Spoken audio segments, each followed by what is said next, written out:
on the phones, either that or drive the money mark to make the pickups. Man, it's 2008, I'm trying to paint the picture. Comeback season in the works, and now I'm thinking bigger. I got 40 in the studio every night. VJ the Sports with Like Conduct. Live right now on Spreaker.com. I'm your boy VJ Wright. Y'all already know the deal, man. 8515. Live right now on Spreaker.com. Don't forget, you guys can catch me on the podcast over on iHeartRadio, VJ's the Sports with Like Conduct. And then we got the comedy podcast, Vanilla Funny, that starts this week. Also, too, man, so much on my plate, so much going through my head right now. I want to thank everybody for supporting the comedy out there, the theater shows, the acting, and everything like that, man. Before we went to break, we were talking about the Cleveland Cavaliers and the NBA, and I always like to bring on one of my favorite people, man. Like I told him before, I don't know if he knows this, but he is a mentor to me from afar. I watch everything he does, and I try to pattern the way that I bring myself, the realness that you guys get out of me. I try to pattern from guys I see out there, and the gentleman coming in right now from Fox Sports 1, also home out of Detroit. This man he's probably know more sports than I have. I've forgotten more sports, than I know myself, and that's not lip service, man. He knows I got that kind of respect for him. My man Rob Parker in the building right now. What's going on, Rob?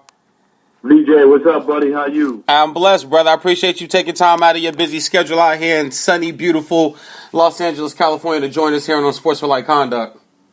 No doubt. Anytime. Yeah, let's get right to it, man. You and I see the NBA the same. That's why I like talking NBA with you. And the driving force in NBA is LeBron James and the Cleveland Cavaliers. We know Golden State's out there. We know Oklahoma City's made some moves. Porzingis looks like the real deal. The Pistons are off to a good start. And being that's your home team, and that's my favorite team, we're going to get to them in a second there. But you look at Cleveland Cavaliers. Kyrie wants out. I called it 2 years ago that he wouldn't want to play with LeBron long. I said it here on my show. It came out. He doesn't want to play. He wants to leave. Oh, Kyrie's crazy. Kyrie's dumb for leaving. Cleveland's a better team. They got the better of the the better of the trade. And I blink and we look up. 8 wins later, 8 wins in a row. Boston sitting at 8-2. Cleveland lost yesterday at home to the Atlanta Hawks, last in the league in defensive efficiency. They look old. They look uninterested. I know it's early, but is there any case for worry here? Or is LeBron going to probably end up getting what he deserves by running Kyrie Irving away from Cleveland Cavaliers? I just think it's too early in the NBA season, and I just expect the Cavaliers to be there at the end of the run. I mean, I just don't buy into the first 10 games of an NBA season, and I know they lost. The Cavaliers have looked terrible. They lost to the Nets and Knicks in 1 week. You know what I mean? I mean, it can't get any worse than that. So they just haven't looked right. And some of the pieces aren't there, but you still have LeBron ultimately. And if they get it righted and get the right things together, they'll be there. I just don't. I think that that they won't. LeBron won't ever win again. But I still think out of the East, he'll be able to get where he needs to go, which is to the NBA Finals, and wind up losing to Golden State again. I still hold on to that. You think that team is better than what we've seen from Boston? Number one in the league in defensive efficiency. The young pieces, yeah, I believe. I mean, not after 10 games, but I just think that ultimately, if they didn't need Hayward, Hayward, then they wouldn't have made the deal for him. You can't tell me that they lose him and they're going to be even better than they were expected to be. Right now that they play, I don't know who they've beaten. The schedule, there's a lot of bad teams, so it doesn't mean that Boston still can't win games. But I'm talking about ultimately at the end. And remember, the other part is that, Isaiah Thomas is injured and not there in Cleveland. So there's a missing piece there that will return, and that'll give them a boost. So I think people who are just going crazy and thinking that the sky's falling, I just don't believe it. I still believe that for the fourth year in a row, we'll have the Cavaliers and Warriors. For the Cavs to get there, what will they have to do? I know Isaiah Thomas comes back. You don't think that takes a while for them to have to gel, and then maybe it ends up being too late by the time they get it together, just having LeBron ultimately. Too late to lose to who? I just don't. Who you got winning? You got Boston winning? Now, I'm with you. I think 2 games is too early, but I do think there is cause for concern. And I'm not saying that you can't have concern. I knew it from day one when they put Dwayne Wade in the starting lineup. That LeBron had jumped the shark. This is like Happy Days when Fonzie's on the surfboard jumping over a shark during the show. That's what they where the show gets so ridiculous that you jump the shark. And when they first did that, I just said, dude, they're living in the past. Come on, stop it. And then what happened? 3 or 4 games into it, they realized he can't be a starter in the NBA. Do you know what I mean? And he's on the bench, and he just had one of his best games. I think it was last night or the night before. Last night, and that's where he belongs. And the other stuff will get sorted out as time goes on. I just think they're missing a big piece. The same thing. Yes, you lost Kyrie, but you don't have the trade piece that you got for him. You know what I mean? Sure. Isaiah Thomas. I mean, that's a big miss. I don't know why people are acting like it's not a big miss. If it wasn't, then he wouldn't have been traded for Kyrie. Shift over to the NFL really quick here. Dallas has a big game yesterday. I thought it was a big game. I picked them to win. I thought they would win. I know today's the day we want to beat up on the Chiefs. I still think they're a good football team in the AFC. But the Eagles just look like they are unstoppable. Can Dallas catch Philly, or are we looking at a Philly and Patriots Super Bowl possibly? No, it's not the Patriots. Stop with the Patriots. It's not the Patriots, because with their defense, and I don't care how well Tom Brady, that defense is not good. And I'm not buying all into the Patriots, not yet. But I think, and I just think that's a knee-jerk reaction. Every year, everybody picks the Patriots, and they've won the Super Bowl twice in the last 12 years. But for whatever reason, that's all that matters is the last couple. That's all people think about. But anyway, as we move forward, I mean, the Eagles have a jump start. They're out front, and they're playing really well. Cowboys, you don't even know what's going to happen with the whole running back situation with Ezekiel Elliott. Is he going to finally get the suspension and miss 6 games? That's a different dynamic. That changes things. So I don't know. It was a big win. The Cowboys got a big win at home. And the Chiefs are the Chiefs. I think they're good. They started off really well. They opened the season beating the Patriots in New England and threw for almost 500 yards, and Alex Smith looked great. It was an unbelievable win. But they've struggled. They've had after the hot start, they've struggled. So it doesn't mean that they're not a good football team and they can't get there, but they definitely need to get some things worked out on that Kansas City team if they want to make a run come playoff time. To me, it's always about the playoffs for Kansas City. They seem to have good regular seasons. I think they won 12 or 13 games last year. Mm-hmm. They just lose in the playoffs. Well, if you don't if you say no to the Patriots in the AFC, give me an AFC team that we should probably be looking at now in November, first week of November, that could kind of show up in January.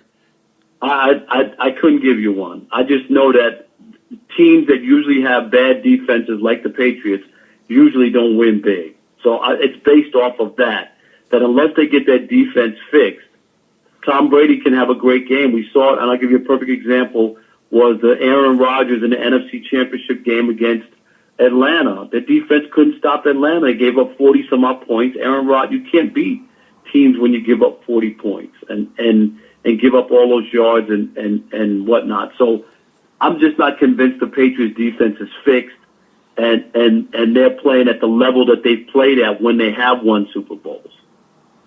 I'll wrap up on this. I'm a big Cam Newton fan, and I always have been. I just believe in supporting certain guys. Cam's one of those guys I like. I understand Cam's got questionable personality traits people don't like or what have you. I might not have pulled off my Super Bowl post-game conference the way he did, but I'm not one to beat up on any player in the history of me ever talking sports about the way people react to the media, because I understand what the media will do and who they are and the way they'll love you one day and hate you the next. But 6-2, I don't think anybody's talking about Carolina. Defense looks stout again. I know they beat Atlanta yesterday. Everybody wants to bang on Atlanta. I remember you saying they would have a Super Bowl hangover, and most Super Bowl losers do. I think the percentage is like 80% of them. Terrible. Yeah, they don't even get to the playoffs. But what about Carolina and Cam Newton? Can they, after trading Kelvin Benjamin, working on some new pieces, I kind of like what I see out of Carolina. I mean, they're 6-3, and they've had some big wins. They won a game in Foxborough, again, against that Patriots defense. So, yeah, Carolina's in the mix, obviously, at 6-3. Cam has issues, and the stuff with the media, I'm always going to push back on it because I think players don't get it. First of all, the media and the sports writing and the radio talk show, that stuff is for fans.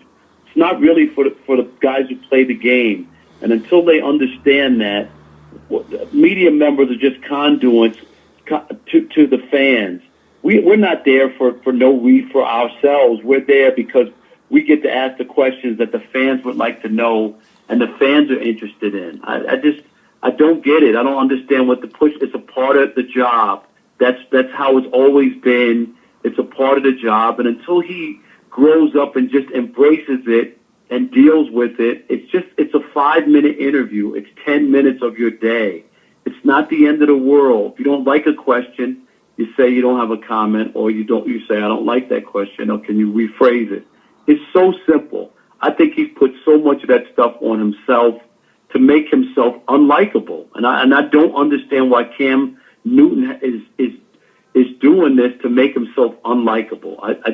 He has a great smile. He's a great player. He has a bright future. He's exciting. If he could just get in line, and what I mean by that is understand what it is that comes with the job of being a quarterback and the face of a franchise. That's all you have to do. It's so simple. That was interesting the way you put that. I will change a piece of my opinion on that by you saying the sports radio and that stuff, it's for the fans. And I never really viewed it like that. That makes 100% a lot of sense because you don't have to listen to it if you're an athlete or you're a player. Right. You don't. You're right. You shouldn't. I told young players all the time when they first come into a city or a town or that I'm working in, I always tell them that. It's not for you. So you're never going to like it. I'm just telling you. No matter what, it's always going to be something. So just let it go. It's not for anything for you to worry about. You go out and play well. You don't have to worry about that stuff. That's all. I agree. Yeah, like I said, the way you put it, Rob Parker, Fox Sports 1. I appreciate you, bro. Always, VJ. We'll see you soon. Okay. All right, man. Good job on TV too, man. I check you guys out all the time, man. You always bring some realness to Skip and Shannon. I appreciate that. I really do. Good show. Thank you. I'll be on the next 2 days, Wednesday and Thursday, FS1 Undisputed. Well, and I'll be watching. Shannon's my dude, man, and I've been on the miles way before Shannon, so I can't wait to meet him to tell him, bro, I've been on these miles. You just getting on the miles, Shannon. I've been on them. I hear you. Yep. All right. Sounds good. Stay blessed, RP. I appreciate you, sir. Okay. All right, brother. My man, Rob Parker, Fox Sports 1. I agree. I think that's a very good point in the way he put it. Sports Talk Radio, it's not for the athlete. It's not for the coaches. It's not for the owners. And I, like I said, I will change a piece of my opinion off of that because that makes perfect sense. And that's why I have guys like Rob Parker come on. Like I said, I can get educated, guys. I can change. I can evolve. I can rethink my opinion, not on everything, but on some things, on most things, if I am educated in a different manner of opinion about it. And Sports Talk Radio, debate TV shows, he's right. Even social media, it's for the fans. It's for the fans to voice their opinion. It's for the fans to debate with other fans. It's for the fans to troll. I was on Twitter all day yesterday morning with Kurt Warner, former NFL quarterback, Hall of Famer, atting each other back and forth talking about celebrations. And I thanked them this morning because what it did is it actually opened up a whole new fan base for me. I gained 40, 50 new followers on Twitter yesterday just off that alone because I stayed passionate in my conviction about how I feel about celebrations and how I feel about people who don't like them, but I stayed very polite, very respectful, very professional. No idiots. You guys are all idiots. You guys are all stupid. No. When it comes to politics, maybe I might call someone an idiot. Maybe I might call someone stupid. Political affiliation. But when it comes to your sports opinion, you're allowed to really have any type of sports opinion because none of us are exactly 100% right all the time. Greatest player of all time. Some going to say Jordan. Some going to say Kareem. Some going to say LeBron. Some going to say Kobe. Everybody's got an argument. There is no right or wrong. Greatest quarterback of all time. Some going to say Montana. Some going to say Unitas. Some going to say Marino. Some going to say Elway. Some going to say Brady. There's really no right answer. Everyone has a valid argument. It really just depends on how you can deliver your argument in your debate. That's why I like Sports Talk Radio. It's all in who can deliver the argument and debate the best about what you feel and how you feel. Valid points, great situations. I always say in today's analytical world, I tell guys, don't number me to death. Don't stat me to death.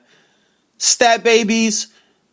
You can make a stat for anything positive or negative you want to. In anything. You can make a positive or negative stat. What restaurant's got the best burger? Who's the best running back of all time? What dispensary has the best marijuana in Los Angeles? The numbers say this, and this percentage of people, or this percentage of this. Like, I hate plus and minus in the NBA. I do. I don't really like QBR. Oh, he's only got a 94 QBR or 88 QBR. Yeah, but his team is 6-2. What's the record? How many rings do they have? How many Super Bowls do they have? I'm not a big component of the Patriots. I was a big Tom Brady guy simply because he's a Michigan man. But once I kind of seen some personal things about him, I won't go there. You guys know if you follow me and listen to VJs of Sportsmanlike Conduct, whether it's on my YouTube page or here on Spreaker.com or iHeartRadio. When you listen to me and you know what I'm talking about, you understand what I'm saying. But I couldn't really argue against could he be the greatest ever or he's the greatest quarterback ever. Because I'm always going to start with how many championships and wins do they have? How many? Jordan, 6. Kobe, 5. Magic, 5. Brady, 5. Montana, 5. Brady at 6? Is it 6? 6 and 8 Super Bowls? Is it 6? Yeah, 6. Him and Jordan. 6. Check that for me. I can't believe that slipped my mind like that. But we think Big Ben's so great. Why? He's got Super Bowl rings. Aaron Rodgers, he's got that one ring. Brett Favre's got that ring. Kurt Warner, the gentleman I was just tweeting back and forth with for most of yesterday morning before he had to go on the air. And it's 6 a.m. they go on air here. I'm texting Kurt Warner like 2, 3, 4, 4:30, 5 a.m., 5:30 in the morning. And thanks and good shout out and thanks and shout out to Kurt Warner for engaging in dialogue with me because, like I said, it opened up a new door of fan base for me for people to just discuss.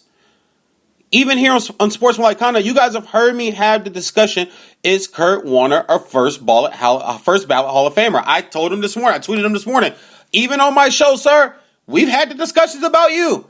I'm not gonna lie. The Giant years kind of makes me go, There's a few years in Arizona that kind of make me go, Great years in St. Louis. Great years with the funnest, what was the funnest show on turf? Greatest show on turf. Sorry. Greatest show on turf. Marshall Faulk. Torrey Holt. Azair Akeem. Isaac Bruce. The number one defense at that time. The number one defense in the NFL. Led by Aeneas Williams. DeMarco Farr. It was a great defense. They were ranked number one. I believe Lovie Smith is the defensive coordinator of that team. They were number one in the league. Great years there. Won a Super Bowl. Lost another to the Patriots. Another great dynasty. I think there's always an asterisk with that Super Bowl, whether you want to go against the Rams or you want to go against Brady and Belichick. If you want to go against the Rams, you can go, they only won that one Super Bowl, and Steve McNair and Eddie George and Jeff Fisher and that team should have beat them that year. They shut that offense down. They got lucky on the last drive or the drive before the last drive before McNair had a chance to go back down the field. But then you can look at the Patriots and go, they beat that Rams team, but they cheated. The Patriots are so great. They stopped the greatest show on turf. Yeah, but they cheated. That would be an argument for the Rams. You can have, I think that's one of the Super Bowls. There could be an asterisk for either team. And then when you get into debating players from said team, you can always factor that in. I don't.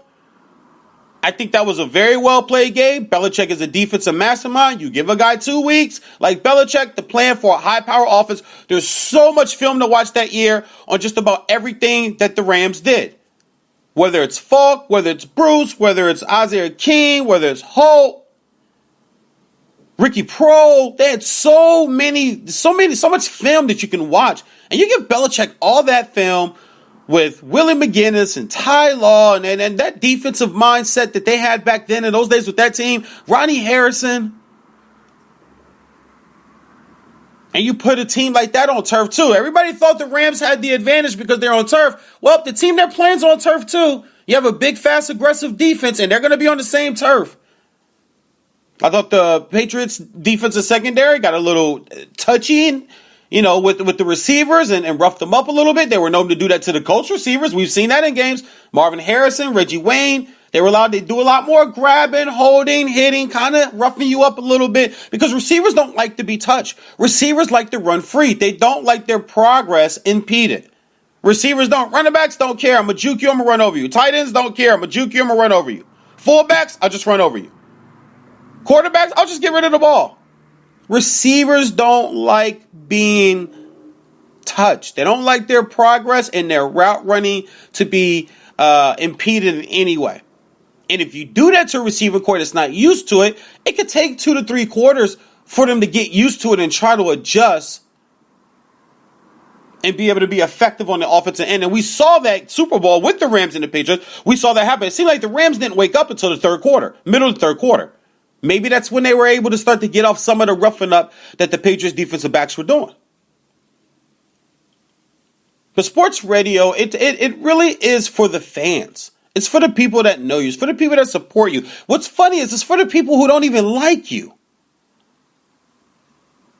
I know guys that tell you, I don't like that guy, I don't like this guy, I don't like this guy. But you watch his show and you listen to his show, and you think he doesn't care if you like him. You're listening and watching. That's what he wants you to do. He wants you to listen and watch so they can incite emotion, so we can incite debate. That's all this is just debate.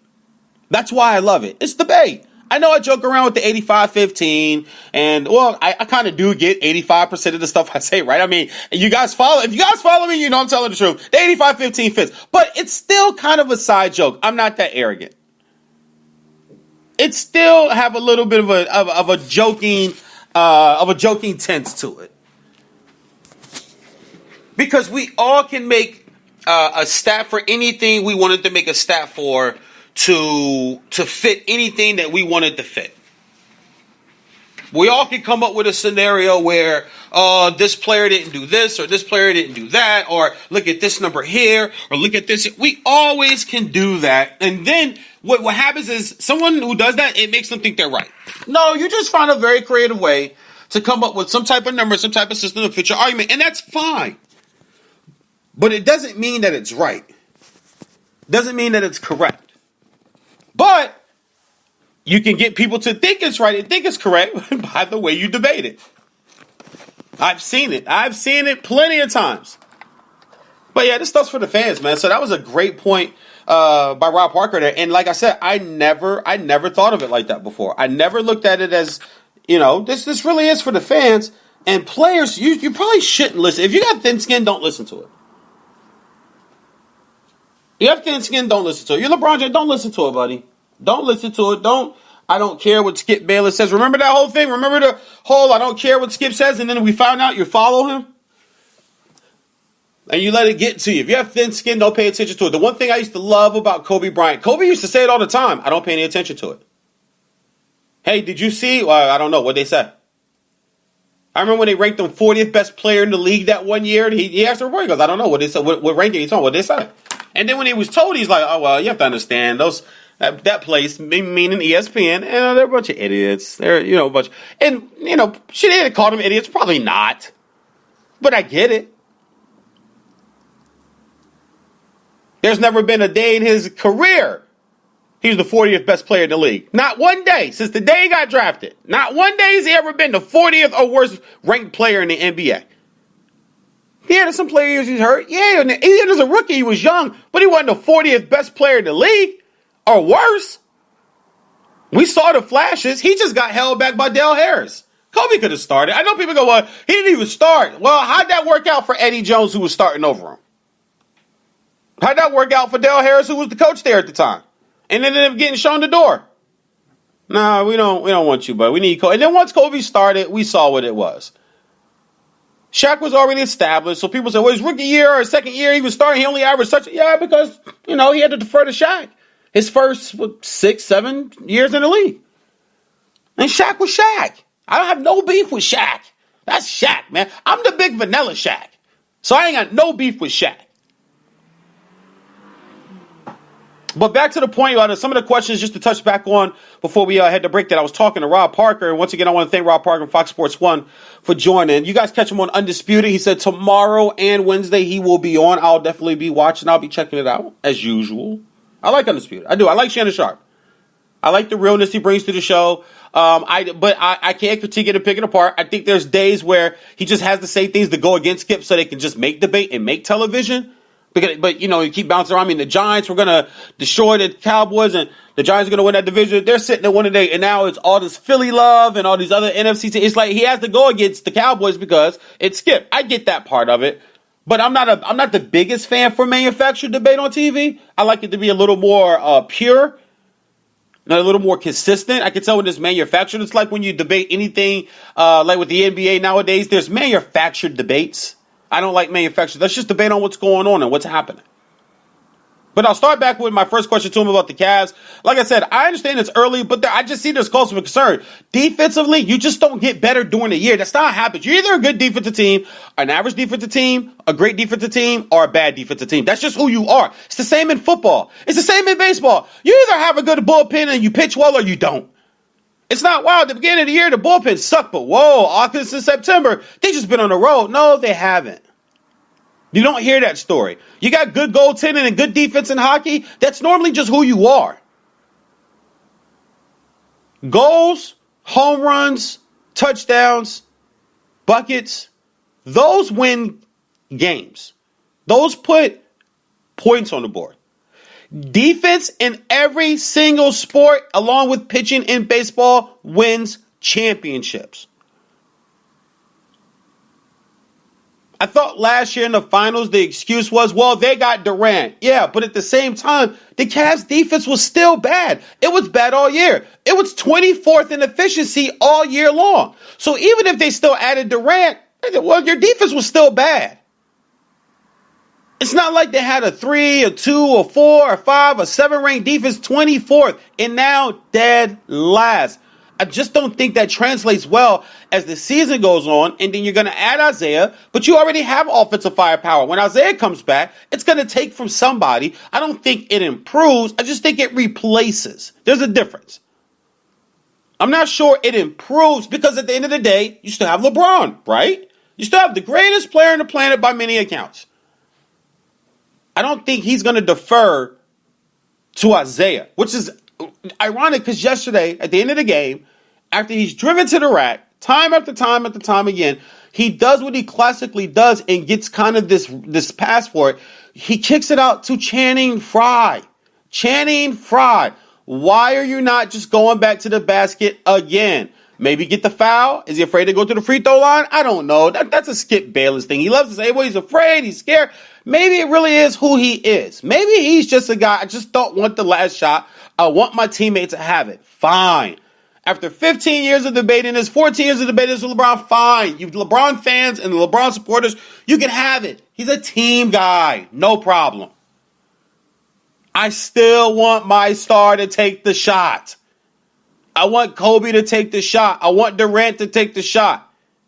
I want Steph to take the shot. I want Harden to take the shot. LeBron 57. Harden follows it with a 56 this weekend. Guess who took the game-winning shot? Damian Lillard against the Lakers the other night. Guess who took the game-winning shot?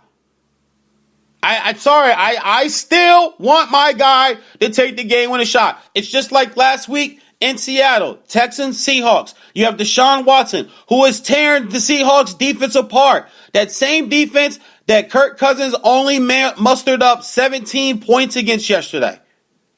He mustered 38, Deshaun Watson, that is a week ago, on the same field.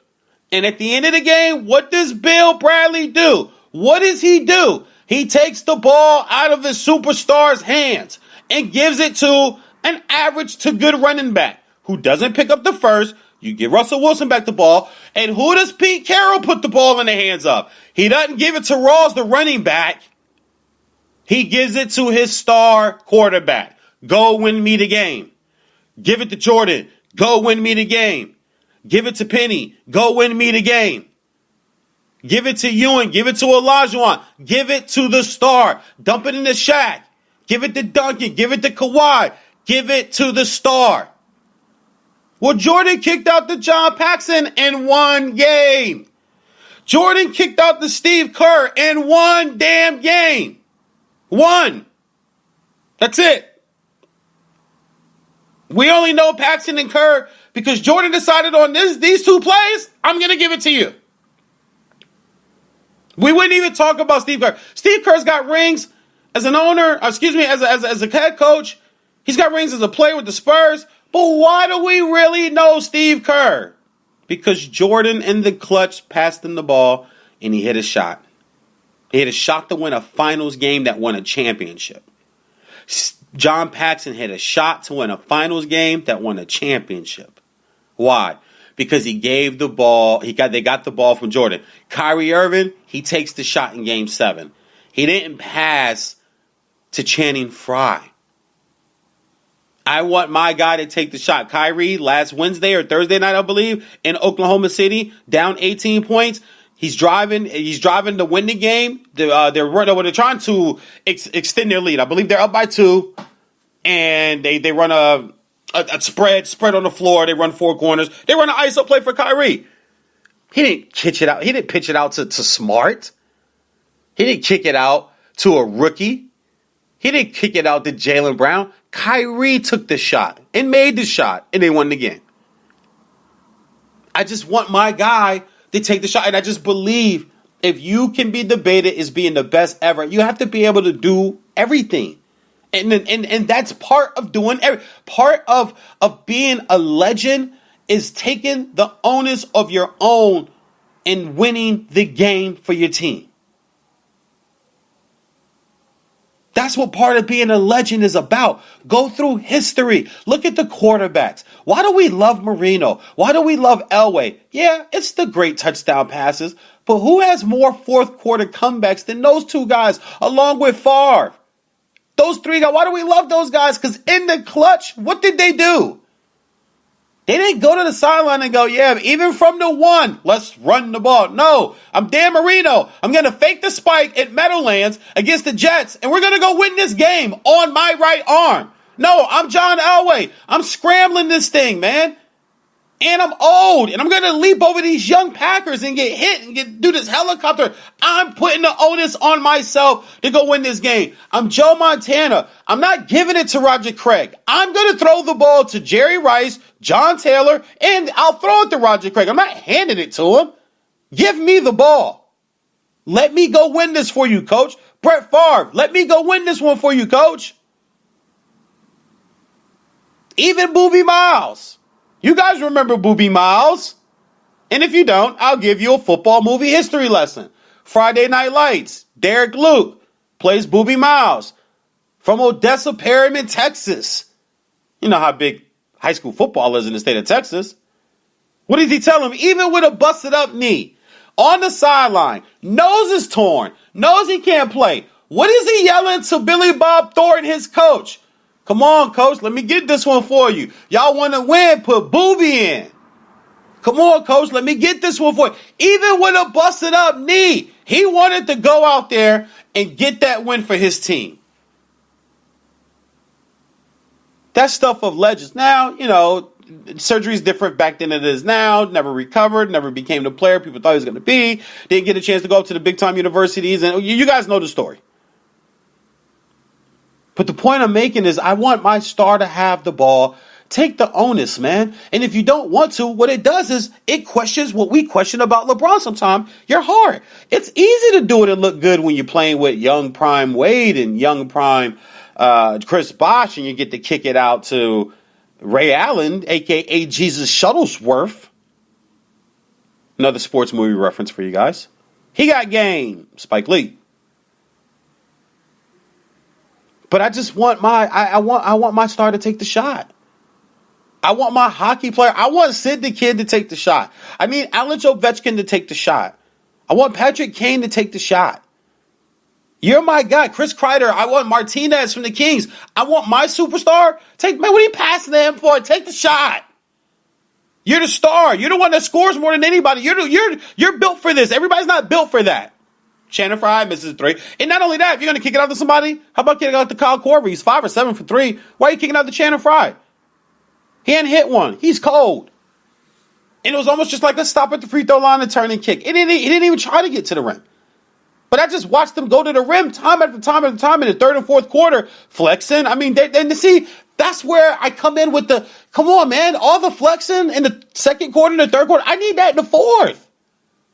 Especially when you've been doing it and it's on the line. But I do agree it is early in the season.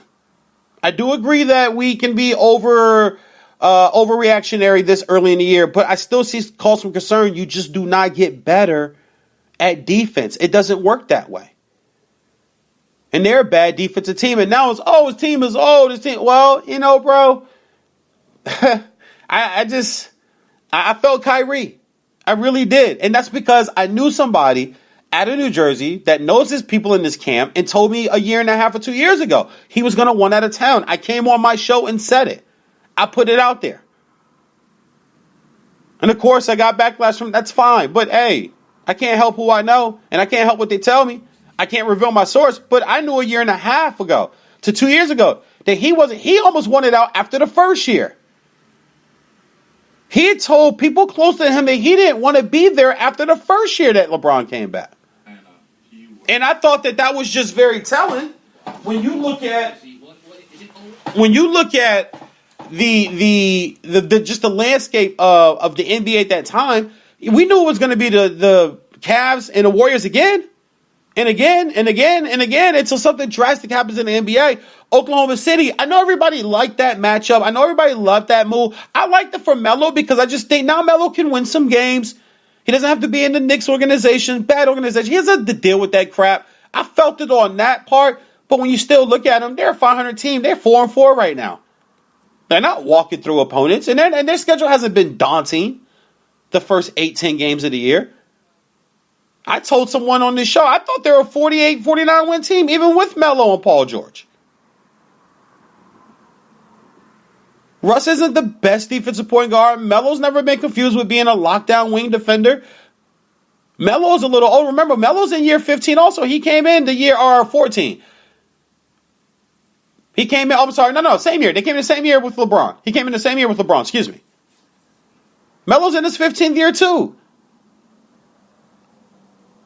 LeBron lacking on the defensive end. Melo lacking on the defensive end. 15 years in the league. When Kobe got to 16, 17, there were just some nights he just wasn't the same defender anymore. It happens to everybody. Some years you're just not the same defender. I think we give certain superstar legend type players a pass. When it comes to that, Magic Johnson's never been confused with, playing defense and locking guys down. But when you're Magic and you're 5 championships and you win so much, and you go to the finals so much, it's almost like, okay, well, if I get a point guard that does all that but doesn't play defense, or is it going to be confused for somebody that plays defense? I'll take my 5 rings. I'll take advancing my franchise to multi-billions of dollars and a global phenomenon icon because of this one guy. Fine, lack of defense a little bit, but give me the 5 championships. I'll take them all day long. The stuff that's going to enhance my life, enhance my brand, enhance my franchise, enhance the entire city I represent. Quick sidebar. Someone posted the other day, $20,000 cash or one night with Rihanna.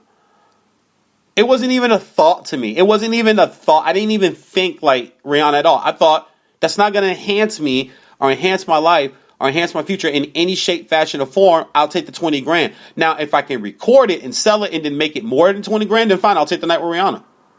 But if I can't do that, because that's what's going to enhance my life down the line, is the financial aspect of being able to grow.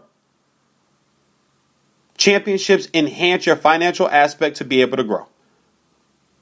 Franchises that are hemorrhaging money, franchises that are doing really bad right now, they don't win. You don't find franchises that win,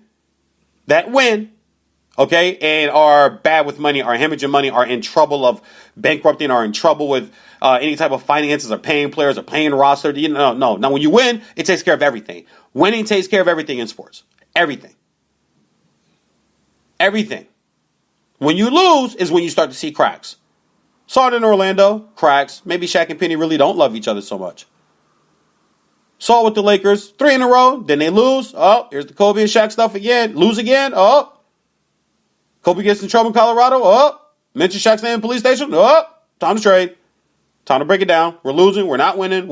So now everything is starting to come out. Allen Iverson, same thing. Winning MVPs, going to conference finals, going to the finals, never hear a word. 2 years later, eliminated in the first round, Iverson doesn't come to practice. Iverson comes to practice drunk. Iverson brings his friend to practice with him. He has his friends in the locker room. He's not a good teammate. He's not. Then it all starts to pour out. You hear little snippets of it, but it pours out when you're losing. Losing is reality's ugly cousin.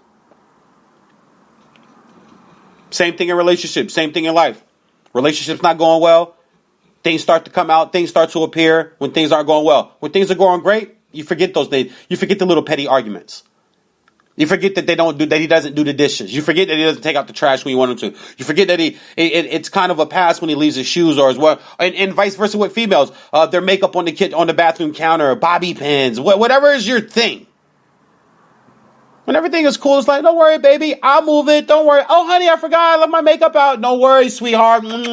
I'll move it. It's all good. Love you. Have a good day. Can't wait to see you later. Things aren't going well. Oh my God, your makeup, your bobby pin. Oh my God, your shoes. I just vacuumed. Why is your stuff? Get your gym bag out of the way, honey. Please help me with the kids, please. When things aren't good, everything pours out. Happens all the time. Cavs get to the finals. Kyrie's hurt. Love's hurt. Don't hear a lot. Win the next year. Hear nothing. Lose. Kyrie wants out. LeBron wants his friends to have jobs. All that starts to pour out. Pat Riley even backtracks on his statement a year ago. Oh, I don't have a problem. There's nothing going on. There was nothing going on here. But nope, they lose this year. Kyrie wants out. Well, I could kind of see that. He kind of wanted to run the show here, and that's why things didn't work out here. Things aren't going well in L.A. Phil writes a book. Think about that. He wrote a book. Your own coach wrote a book. I really didn't like him. It's really not my thing. It's not my guy. Uncoachable. When they were winning, back together again. It was all great, right? I thought Kobe was such a bigger person in that situation. You remember the look when he pours the champagne on Phil and hugs him in the locker room and puts his hand on his shoulder and kind of gives him the trapeze squeeze that you do with guys you really like, and he just looks at him, shakes his head like, thanks, man. Like, he didn't, I mean, think about that. I don't think Kobe gets enough credit for, having to actually take a back seat to Shaq, even when he could have led the team, and having your own coach just kind of out you like that, but then still wanting him to come back, wanting him to teach you. That's big balls. That's putting the ego aside. I know he's got an ego. They all do. All the great ones do. You better have one. Like Jay-Z said in Bam on 444. Sometimes you need your ego. You got to remind these fools who they effing with. And we got effings too. Sometimes you need your ego in life. You got to remind people who they're dealing with. You got to remind people that you're talented. You got to remind people that you're smart. You got to remind people that you're not a fool. You can't get walked over. You can't get played. Let's do good business. Let's do good, fair things here. Let's be teammates. Let's be relationship. Good team working in a relationship. Whatever the case is, sometimes you got to remind people what you are and what you bring to the table. But I do think it's early. But there is cause for concern. Moving on to talking about the NFL and the question I have for him about the Cowboys and about the Eagles. Eagles look great. I'm sitting pretty right now because I picked the Eagles to go to the NFC Championship game on our preview show. I picked the Eagles to win the NFC East. I thought Alshon Jeffrey would be huge. I liked what they did with their defense, and I mentioned the defense so many times in that preview show. Even when I had a caller that called in, it was like, why are you on Philly so hard? I said, I just like what they've done with the defense. Look at the line now. You can't do anything on that line, and they're coming after your quarterback, and they rotate 7, 8, 9 guys in all game long. Fresh, big, fast, strong, aggressive. Causing turnovers. Secondary looks good. Linebackers are making plays. Even though they lost Hendricks and lost another starter. But they're able to get behind their franchise quarterback. I like Wentz. It's starting to look like the Rams and the Eagles knew exactly what they were doing when we all, and most of us, questioned. We do with quarterback stuff. We never believe any quarterback. We'll hype a guy, but do we really believe it? Got to kind of still see it, which I get. I understand it. But when is the day when we just go, no, he can't miss. Put him in. Andrew Luck, John Elway, Dan Marino. Can't miss guys. Troy Aikman, can't miss. People say he can't miss, man. Trust me. Draft that guy. At Tom Brady slips through the cracks. A Big Ben slides to number 13, even though he gets picked in the first round. Look at the other quarterbacks that were picked before him, though. If you remember the quarterbacks that were picked before him, remember, a lot of people didn't think, Big Ben wasn't high on the radar. And we've seen that. We've seen that with Paxton Lynch. Paxton Lynch, he fell through the cracks. He was a first-round draft pick, but then it looks like he was the wrong pick. The Broncos quarterback situation is John Elway's fault. It's John Elway's fault because they could have done something different. I know you wanted to get that ring. You got Peyton Manning in there. You got the ring. You got to a Super Bowl. You got back and won the ring. I get it. But what it did was just stunt the growth on that. It just stunted the growth of that position there. It stunted the growth, and now you have Simeon. You don't believe. You had to bring Osweiler back. You don't believe in. And you don't believe in Paxton Lynch. Russell Wilson, really good quarterback. He's a second-round pick. He wasn't a first-round pick. There were quarterbacks picked before him that aren't playing nearly as well as he are. We can go back to RG3. We can look at Achilles Smith. We can look at Ryan Leaf. I'm giving you guys some names. Tim Couch, first-round draft picks. But those guys were deemed as like can't miss. Tim Couch people thought Tim Couch can't miss. No, big whiff, strikeout. Ryan Leaf can't miss, big guy. Oh God, look at the arm strength. Reminds me of Jeff George. Strikeout. But Carson Wentz, Jared Goff, home runs. That's what it's looking like. 6-2, first place. 8-1, first place. And they played each other, and the Eagles got them. The Eagles came, or do they come out here? Has that game happened already? Check that. I know that's got to be, I know that game's on the schedule. I do know they play each other, though. And then even on to Dallas yesterday, great win. Dallas is just such an anomaly this year because you just don't know when Zeke's got to serve at 6. And it looks like it's going to be a Brady thing.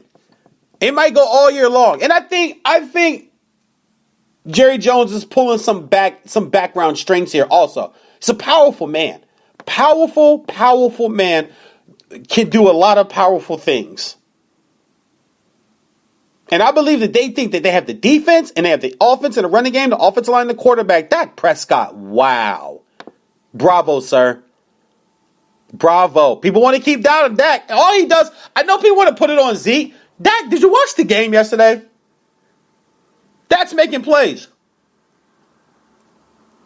Dak's making plays. Dak's moving the ball. Dak is a major reason why they are balling the way they are balling. A lot of it's got to do with Dak. A lot of it. And it's almost like Zeke is kind of like the afterthought right now. It's Dak in that defense. Rod Marinelli, who's better than him? You give him some guys, he will coach them up. My man Taco Charles, Michigan in the house, got his first sack yesterday. But they look like they might have the defensive player of the year. They might have the defensive MVP on their team. And we said it last year, before last season, we didn't think Dallas defense was going to be good. Everybody thought that defense was going to cause them to be a bad football team. And Rod Marinelli does it last year, and he's doing it again this year with missing pieces and with young guys. Jordan Lewis, Michigan, another Michigan kid who starts at corner. I didn't even hear from the Kansas City receivers yesterday. And there's been some games he's given up some plays. He's a rookie. He'll give up some plays. He's good, though. He's good. Dallas is prime. Them and Philly, that's going to be, and there's 2 of those coming up. We still got 2 Dallas-Philly games coming up. And that's rivalry right there. Those teams hate each other. Those 2 fan bases hate each other. It gets ugly in those cities. I've been in those cities. Or in Philly, at least when Dallas is in town. It's ugly. And I was just passing through Philly. I was passing through Chicago once, too, when the Cardinals were coming through. When the Cardinals were balling about 4 years ago. I'm going to say maybe 4 or 5 years ago. When the Cardinals were good. And they're decent. They're good now, but not as good as people expect them to be, or not as good as I think they should be. I know they're missing David Johnson. Adrian Peterson yesterday, 37 carries. Woo! 37? Buck 159? I ain't mad at you, AP. Once again, I think it could be a flash in the pan kind of thing. But, hey, who knows? And no one saw that game. No one saw the Cardinals and the Niners yesterday. But I think Dallas is prime. I think Philly's good. I look at a team like Carolina. Hey, you can say what you want to say about Cam, and as you guys heard me talking to Rob Parker, I believe Cam, he's still got some growing to do. I can admit that, even as a fan, he's got some growing to do. We all do. Even when you're 50, whenever you think you don't have any growing to do, you might as well just quit life. Jameis Winston got a little weird in his pregame yesterday, and I like Jameis Winston too, but and then the Lattimore incident, rookie from Ohio State. Sometimes I just wonder, what are you doing? What are you doing, Jameis? Like, he might just have that mental gap between when I need to be mature and when it's okay to be immature, and I think the gap is just too narrow. He just sees it and he jumps it. He doesn't think about it because the gap's so wide. You got to get a running start. Might make it, might not make it to the other side of the cliff. I just think it's a small gap, and he looks at it and he goes, "Oh, I can make that jump. Well, let me jump over here, and then let me go point I'm knocked out of the game, hurt. Here I am pointing my finger and pushing the guy in the back of the helmet with my finger. It's not a big thing. I get it." And I even get his receiver coming to take up for him, but and how was no one ejected? How was no one thrown out of that game? But I like Carolina. I like their defense. I think Cam Newton's, Cam is one of those guys, as long as you have him on the field, you have a chance to win. Every single play, you can make a positive yard and make a touchdown. Every single game, you have a chance to win when you have Cam Newton, the quarterback. But he does have to have some maturity steps taken. Same with Jameis Winston. Another quick sidebar yesterday, AJ Green, where you get that emotion from? And I like Jalen Ramsey. And that was something that was ongoing. You could tell that was ongoing. That was not just a spur of the moment thing. There was some talking on the field of play. You never know what's said. I mean, we watched Marshawn Lynch run off the sideline. Like, who does that? That's the 80s and 90s, bruh. And then you run on the sideline and you think he's going to defend his teammates. He's actually defending the guy that plays for the other team because he's simply from his hood. He's from Oakland. He went out there and pushed his teammates off of a guy that's from his... He didn't even play with that guy. He's never played with them. Not in the pros. Not in college.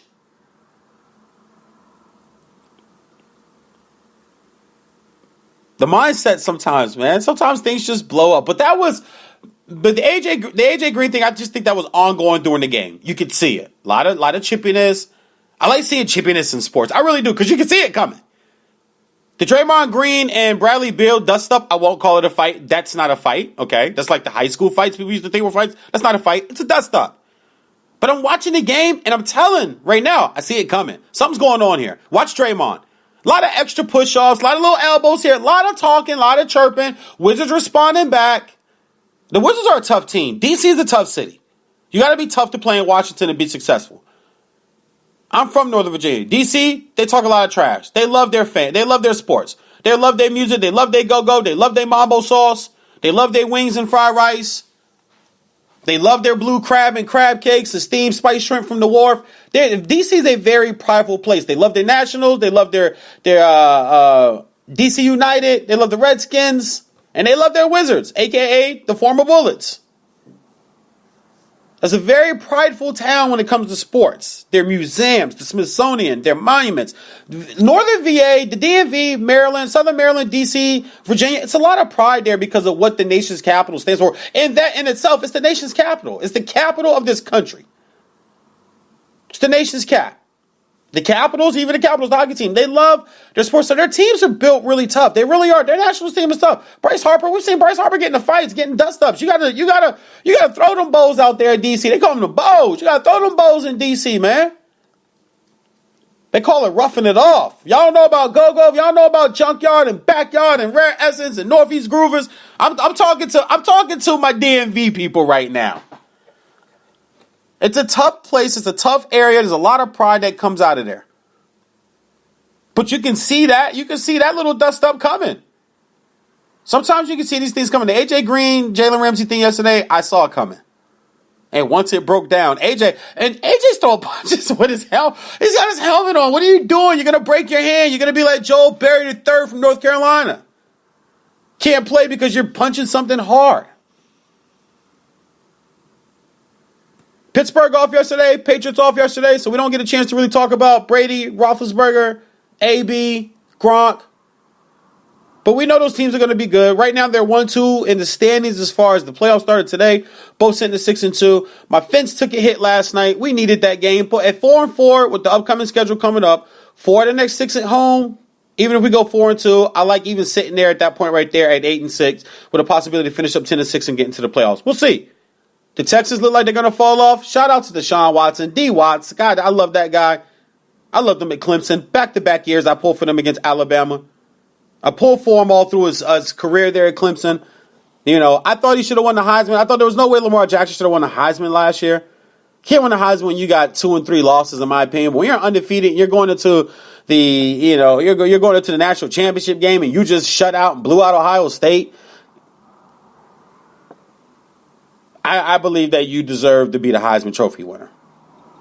Beating the teams that he beat, doing what he did, he should have won the Heisman last year. But shout out, heal up fast, man. I hate to see that. No Deshaun Watson, what you get? 14 points. Savage at quarterback. Ain't that what y'all like the hashtag? Savage. He's a savage. Not that guy. Not that guy. Fantasy football. Do not play Will Fuller or DeAndre Hopkins, even though Hopkins did have a touchdown yesterday.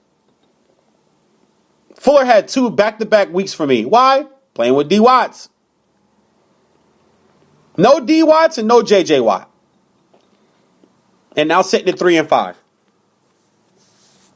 So some things that are happening in the AFC I think are going to help the Dolphins. I know Tennessee is sitting at 5-3. We have a head-to-head win over Tennessee. So if we tie with them, I hated the loss against the Raiders last night because if we tie with the Raiders for a wild card, they're going to get it. But they're sitting at 4-5, and I think that division is pretty much the Chiefs. I think the Chiefs just had a hard road test yesterday, and they had to go into Dallas, and I think Dallas is really good.